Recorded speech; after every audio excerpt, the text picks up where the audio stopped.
Etapa vocacional de los cuidados. Para empezar, empezamos en el siglo IV, que se dan los monasticismos y estos surgen debido a la idea cristiana de alcanzar la salvación a través de la renuncia al mundo.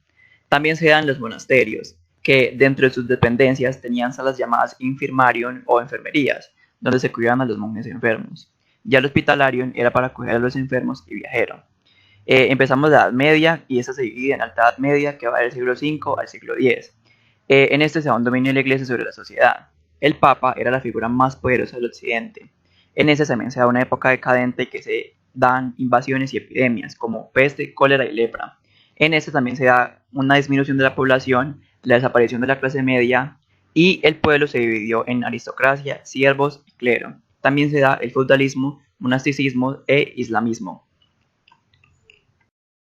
Se da un pensamiento teocéntrico, estancamiento de todas las ciencias, inicio de las actividades propias de enfermería y la atención al enfermo se hace igualitaria. Ya pasamos al siglo V, en el cual aparece la lepra en Europa procedente de África y la India. Los leprosos eran recluidos en leproserías, lazaretos, de los cuales el primero se abrió en Francia. También se diferencia de los hospitales porque los enfermos tenían que padecer allí toda su vida en contra de su voluntad. Luego ya sigue la lepra y la peste, a las cuales se les tenía pánico en la Edad Media, ya que si alguien las padecía era aislado y rechazado socialmente, pues aunque no se conocía la causa, se sabía que eran contagiosas. Para continuar, seguimos con el siglo VI, en el cual se funda el primer hospital en Mérida. Los hospitales no tenían médicos, solo enfermeros, y los cuidados eran solo dar de comer y procurar descanso a los enfermos. Como cuidados terapéuticos se practicaban sangrías, sanguijuelas y purgas. Siglo IX. Se descubrió en Compostela el cuerpo del apóstol Santiago. Se realizan peregrinaciones a Santiago y a Jerusalén y se conforma el camino a Santiago como una ruta de intercambio cultural, comercial y de enfermedades.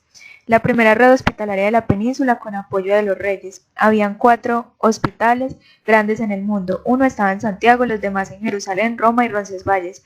En la actualidad se conservan 2 hospitales de esta época en León y en Santiago, transformados en hoteles. En esta época le dieron mucha importancia al cuidado de los pies para remediar úlceras e hinchazones. Utilizaban una mezcla de grasa animal, alcohol y aceite de oliva. La asistencia religiosa, todos los hospitales tenían un escribano y un notario, por si alguno quería hacer un testamento, un intérprete para traducir idiomas y mucho personal de enfermería. Personal que asistía a los enfermos. Los enfermos pertenecían mayoritariamente a órdenes masculinas. En los puestos del hospital, los enfermos eran recibidos por un médico acompañado del enfermero y el boticario. También existía el barbero cirujano que afeitaba, sacaba muelas, amputaba piernas. Dentro de las funciones del enfermero estaba limpiar, ordenar y perfumar las habitaciones antes de que entrara el médico. Por estar en esta ruta, en estos hospitales existía intercambio de conocimientos médicos. Existían lugares aparte para los leprosos que eran considerados poseídos por el demonio. Se les aplicaban exorcismos y si tenían una conducta agresiva se les encerraba en cárceles. En la civilización musulmana, después de la muerte de Mahoma, todas las tribus de la península arábiga y alrededores se unen formando una única nación con una misma religión. Utilizaron el papel y la pólvora y tradujeron escritos griegos y romanos, por lo que se sintetizaron todos los saberes de la época. Los conocimientos médicos estaban divididos en 3 grandes grupos: la fisiología, ciencia de la salud; la patología, ciencia de la enfermedad; y la terapéutica, ciencia de la curación, que se dividía a su vez en dietética, farmacología y cirugía. En el siglo X aparece la figura de Rhazés, que fue un médico persa muy importante por sus estudios sobre la viruela y el sarampión. El hospital Maristam, perfeccionado del hospital cristiano, era administrado por trabajadores laicos. En este separaban a los enfermos, niños, adultos y por enfermedades. Separaron a los ciegos, que eran considerados sabios, y el cuidado de los enfermos mentales, a quienes se consideraban poseídos por algo. En este mismo siglo disminuyen las invasiones bárbaras, se forma una nueva clase que es la burguesía, desaparece el feudalismo como modo de defensa, sustituyéndose por el amurallamiento de las ciudades. La cultura empieza a salir de los monasterios y a llegar a la gente normal. Se fundan escuelas en los municipios y comienzan a fundarse universidades, que surgen como una asociación de alumnos y profesores. Surgen las órdenes mendicantes que suelen estar ligadas a la enfermería. La enfermería comienza a salir de los monasterios. Asociaciones seglares, militares y religiosas. Gremios, seglares, asociaciones profesionales que surgen debido a la ausencia de leyes que regulan las condiciones de trabajo. Cofradías, eran asociaciones seglares pero tenían un marcado carácter religioso y necesitaban permiso de la iglesia para constituirse. Hermandades, no necesitaban el amparo de la iglesia, ellas establecían sus propias normas. Eran asociaciones profesionales pero principalmente asistenciales.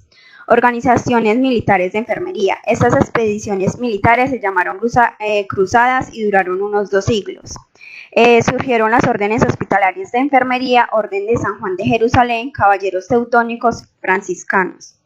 Siglo XI. Avicena Persa fue un sabio de la época. Su tratado más importante es el Canon de Avicena, en el que sobre todo trata de dietética y toxicología.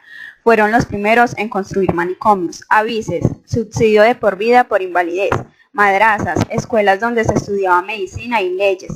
Matachí era el encargado de la salud pública, inspeccionaba los mataderos, cocinas y baños públicos.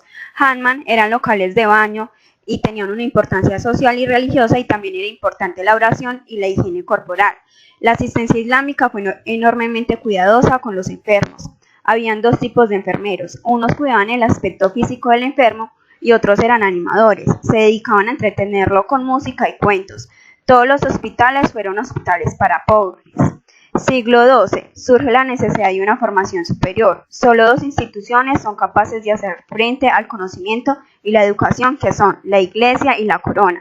Las ciencias profanas se desarrollan poco. La medicina y el derecho progresan bastante, y las universidades tuvieron su origen en las escuelas catedralicias. Siglo XIII. El Papa cede los privilegios que tenía la Iglesia sobre la enseñanza, adquiriéndose la autonomía universitaria. Cada universidad redacta unos estatutos donde se reflejan las obligaciones y derechos de alumnos y profesores. Los primeros estudios universitarios estaban organizados en facultades menores o de arte y mayores. Los estudios de artes incluían los conocimientos generales, los títulos o grados, el bachiller, que era ejercer la profesión, licenciatura, que era enseñarla, y el doctorado. Siglo XIV. Los primeros estudios de ciencias de la salud fueron los de medicina. Los barberos y cirujanos entran a la universidad y sacan el título de médico cirujano. La enfermería queda excluida de estos temas. Esto tiene consecuencias negativas como el refuerzo del carácter caritativo de la enfermería, que se desarrolla como oficio y no como profesión, pero permitió que la asistencia siguiera siendo gratuita. Siglo XV. Las ciencias toman un gran impulso, se da la invención de la imprenta, la cual contribuye a la divulgación de la cultura. Gran progreso de la anatomía, pues ya se permitía la disección de cadáveres. En el siglo XVI, Vesalio, un famoso anatomista, escribe su libro La fábrica. Fisiología. Miguel Servet descubre la circulación menor de la sangre. Harvey descubrió la circulación mayor. Se empiezan a intentar las transfusiones y la administración de medicamentos inyectados, lo cual no resultó con éxito. En el siglo XVI, los abusos de la Iglesia provocaron que en Alemania se diera un intento de reforma. La rebelión contra el Papa y las reglas de la Iglesia fue dirigida por un monje agustino llamado Martín Lutero. En los países protestantes se cerraron los hospitales y se expulsó a los enfermeros religiosos. Hubo un déficit terrible de asistencia, pues no quedó ningún grupo cualificado que se ocupara de la asistencia. En los países católicos se inicia el movimiento de la Contrarreforma y la creación de tribunales eclesiásticos que juzgaban los delitos de fe y las herejías. Surgen además las órdenes religiosas, muy importantes para la enfermería. Se le considera las precursoras de la enfermería moderna en España. Surgen también personajes importantes que contribuyeron al ejercicio del cuidado de enfermería, entre quienes se encuentran San Juan de Dios, un portugués que en sus primeros años fue pastor de ovejas, el cual termina instalándose en Granada. Cuando se recupera después de ser ingresado en un hospital, decide dedicar su vida al cuidado de los enfermos. Su labor se centró en los enfermos mentales, niños y mujeres. Fundó hospitales en Andalucía y toda la península. Fueron los primeros fundadores de hospitales en América. Además, introduce las funciones de enfermería, de administración, docencia y asistencia. San Vicente de Paúl fue un francés que empezó y aprendió ayudando a los hermanos de San Juan de Dios en Francia. Se dedicó a la atención domiciliaria en el ámbito rural, tuvo muchas ayudas y donaciones. Para organizarlo, puso al frente a Santa Luisa de Marilat, que fundó las Hijas de la Caridad, que en principio fue una orden de seglares. Posteriormente se transformaron en una orden religiosa denominada las Hermanas de la Caridad, quienes introdujeron el uniforme y fueron las primeras mujeres que atendían tanto a hombres como a mujeres. Enfermedades más comunes del Renacimiento, sean enfermedades ligadas al trabajo como los accidentes laborales e intoxicaciones por gases sufridas por los mineros. La sífilis se propaga principalmente por los prostíbulos debido al desconocimiento de su causa y de los medios de transmisión. La gota debido al tipo de vida sedentaria y a la mala alimentación de las clases aristocráticas. Siglo XIX. Secularizaron por completo los hospitales, la asistencia depende del Estado. Se crearon dependencias nuevas como quirófanos, laboratorios, radiología, salas de autopsias. La ciencia comienza a formar parte de la vida hospitalaria. Se descubre el bacilo de Hansen, causante de la lepra. Aparece el concepto de prevención. A partir de finales del siglo XIX, la cirugía tuvo grandes avances al disminuir las infecciones y al comenzarse a usar la anestesia. Formación de escuelas de enfermería. Se inicia la enseñanza de enfermería. Florence Nightingale se dedicó a estudiar los hospitales europeos, sobre todo los hospitales franceses, a cargo de las Hermanas de la Caridad. Fue la primera persona en aplicar estadísticas a los hospitales. Fundó la primera escuela de enfermería en el Hospital Santo Tomás en Londres y surgen asociaciones como la Asociación Británica de Enfermeras, el Consejo Internacional de Enfermería y la Cruz Roja Internacional. Se otorgó la titulación de matrona.